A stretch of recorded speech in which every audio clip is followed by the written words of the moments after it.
again, Daniel PB Vlog. So ngayon naman po i-discuss ko po sa inyo ano po yung kaibahan ng racing CDI ni White Hawk. At saka dito naman sa ating i-demo ko sa inyo yung kaibahan ng naka-racing na CDI at saka ito naman yung naka-stock na CDI. So ipapakita ko po sa inyo ano yung kaibahan ng racing saka yung sa stock. So ito yung ating AC na version 1. Actually itong racing CDI ng Yamaha S, pwede po ito sa version 1, version 2, version 3 at saka version 4. Pwede rin po ito sa FZ.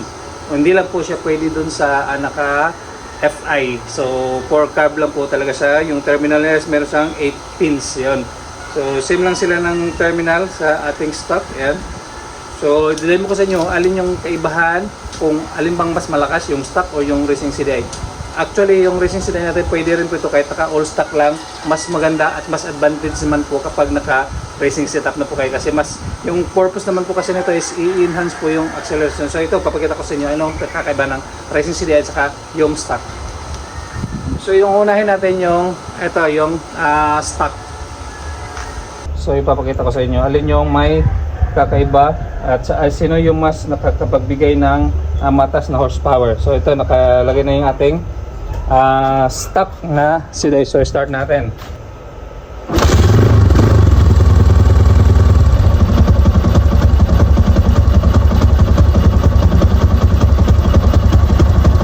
So ito, nakalagay na yung ating stock na CDI. Ito yung mamaya yung kakabit natin yung racing.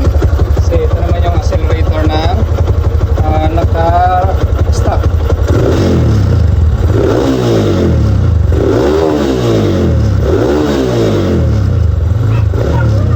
Aggressive naman siya kasi loaded yung laki natin, pero pansinin nyo mamaya pagpalit natin ng racing CDI. Okay, so change natin sa ating racing CDI na yun. So ayan, normal. So alright, patay muna natin. So ito naman, ikakabit na naman natin yung ating racing CDI. Okay, tanggalin lang natin to. So alright, kakabit natin. Actually meron tong selector up to 9 modes. So, kabitin natin. Ito. Okay, pag on po natin dyan, mayroon po yung maglalabas na number. Yan. So, 1. So, sisit siguro natin ito ng number. Ito kasing 1, 2, 3. Ito yung economy mode, mga pang stock. So, yan yung pwede nyo i-set. Pag may nakaload naman kayo, pwede nyo mag 4, 5, 6. Yan. Dyan po kayo mag-load dyan. Or 6 yan. Sa mag-change sa kayo, example, meron ka nang dinagdag na konti. Pag naka-fully load naman po kayo, dito na kayo 7, 8, or 9. So ako, naka-fully load ko, so dito ako mag-set sa number 9. So start natin. Start natin yung ating bagong racing CDI. Ayan.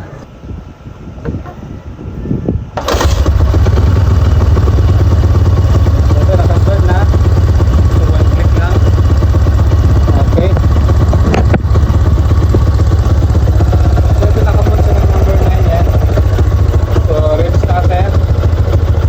Pansinin yung kakaibahan ng revolution ng stock saka naka-racing CDI.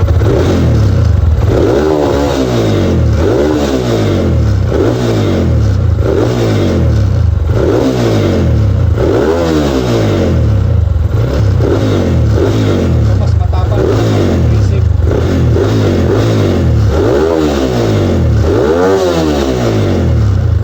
Yan.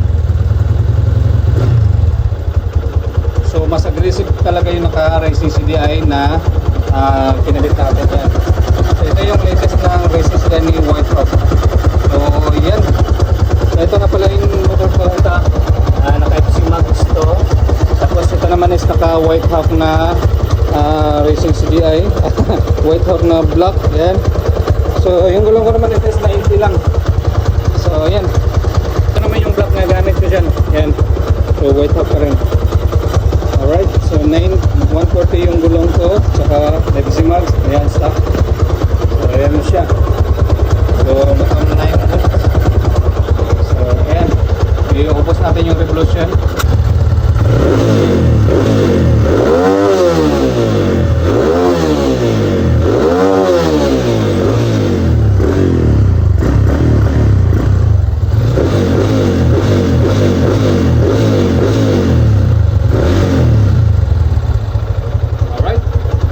So kaya kung bago pa lang po kayo sa channel, please click the subscribe button at click yung notification bell para lang update sa mga video natin. Libre lang po yan. It's my life.